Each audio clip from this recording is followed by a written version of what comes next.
اور میں نے تفصیل سے ایک واقعہ ایک دفعہ بتایا، بار بار ہمت نہیں ہے، کہ ایک دفعہ بس میں ایک نوجوان میں نے دیکھا، اس کے جسم گھٹنے وغیرہ کھلے تھے، کوئی کھلاڑی ولاڑی ہوگا، اس زمانے میں اتنے لوگ ننگے نہیں ہوئے تھے۔ میں نوشہرہ سے جہانگیرہ اتر رہا تھا، وہ نوشہرہ سے راولپنڈی جا رہا تھا، اس سرحد میں نے چاہا کہ اس کو سمجھاؤں یا نہیں، کیونکہ یہ گھٹنے نظر آنا حرام ناجائز، گھٹنے سے لے کے ناف تک مرد کا جسم ڈھکنا چھپانا ہر حال میں فرض ہے، اور خاتون کا سارا جسم چھپانا ضروری ہے۔ میں نے اس کو کہا کہ آپ مسلمان ہیں؟ انہوں نے کہا آپ کے خیال میں نہیں۔ میں نے کہا قادیانی ہو؟ کہا الحمدللہ۔ میں نے کہا جیسے کسی کو کوئی کہے کہ تو گو کھاتا ہے، غل خورے، اور وہ کہے الحمدللہ، تو علماء کہتے ہیں کہ الحمدللہ کی توہین ہے۔ میری اور اس کی بات چیت ہوئی اور وہ تھوڑا نرم ہوا۔ اس نے کہا اگر میں مسلمان ہوتا پھر، میں نے کہا یہ کپڑے پہننا ناجائز ہے، چلو آپ اپنے جو مرزائیوں کا بڑا ہے اس سے رب میں جا رہے ہو، چنوٹ جا رہے ہو، وہاں سے پوچھو۔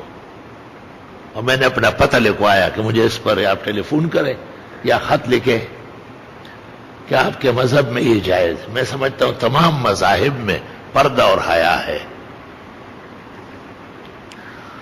بس وہ بات ختم ہو گئی، میں جہانگیرہ اترا، وہ آگے گیا۔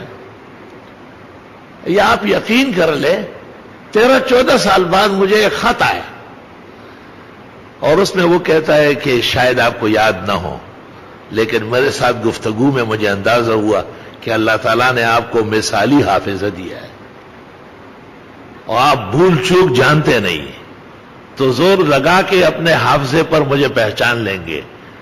آپ نوشہرہ سے جہانگیرہ جا رہے تھے اور میں راولپنڈی، میرے گھٹنے کھلے تھے، آپ نے منع کیا۔ اس کے پاداش میں مجھے تجسس کا شوق ہوا، اور ہمارے 13-14 خاندان قادیانیت کے کفر سے اللہ نے بچا دیے۔ اب پورا محلہ ہمارا اللہ کے فضل و کرم سے سچے نبی آخر الزمان کے گرویدہ اور امتی ہو گئے۔ اور کبھی مسائل میں اللہ ایسی جان ڈالتا ہے، ہمارا بھائی بیٹا ہے تقریر سننے ہے، نوجوان ایسا خوبصورت کبوتر، اب اس نے جمائی لے لی۔ جمائی لوگ لیتے رہتے، غریب تھک جاتے، لیکن پیغمبر نے کہا ہے کہ اس سے شیطان اندر جاتا ہے، اول تو آنے نہ دو، اور اگر آ بھی گیا تو الٹے ہاتھ کی الٹی طرف منہ کرو، فتفاؤ، اس طرف اپنے آپ کو بچاؤ۔ تو اس کا حق ہے کہ ہمارے بیان سننے آیا، ہم اس کو ادب بتائے کہ آپ جب بھی جمائی لیں گے تو انشاءاللہ اس طرح کریں گے، ہمیں انشاءاللہ اس عالم میں اس کا فائدہ نصیب ہو۔